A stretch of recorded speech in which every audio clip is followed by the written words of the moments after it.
अमरावतीत अल्पवयीन मुलीवर दिवसाढवळ्या चाकू हल्ला करण्यात आलेला आहे। अमरावतीतल्या राजापेठ अंडरपास मधली ही सगळी घटना असल्याचं समजतंय। गळ्यावर चाकूने हल्ला करून आरोपी सध्या फरार झाल्याचं समजतंय। अपडेट जाणून घ्या, प्रणय निर्बाण आपल्या सोबत आहे। प्रणय, काय नेमकी घटना घडलेली आहे? आरोपी जे आहेत ते फरार झाल्याचं समजतंय। नेमकी कधीची घटना आहे आणि ज्या मुलीवर हल्ला करण्यात आलाय तिची प्रकृती कशी आहे? प्रकृती सध्या त्या मुलीची जखमी अवस्थेत आहे। ते जिल्हा रुग्णालयामध्ये त्या मुलीवर उपचार सुरू आहे।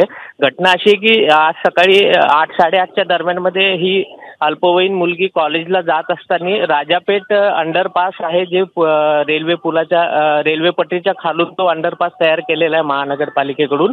तर तेव्हा तिथून जेव्हा ती मुलगी जात होते त्याच परिसरात राहणारा हा आरोपी आहे, यानं अचानक पाठीमागून येऊन त्याच्यावर गळ्यावर चाकूने वार केला आणि जेव्हा हा पसार होत होता तेव्हा तिथे काही नागरिकांनी आणि काही ऑटो चालकांनी त्याला ताब्यात घेतले आणि त्याची चांगली धुलाई केली आणि राजापेठ पोलिसांना पाचारण केले आणि त्याला पोलिसांच्या हवाले केले। आता पोलीस तपास करते की नेमकं या युवकांनी त्या मुलीवर हल्ला का केला आणि नेमकं प्रकरण काय आहे म्हणून।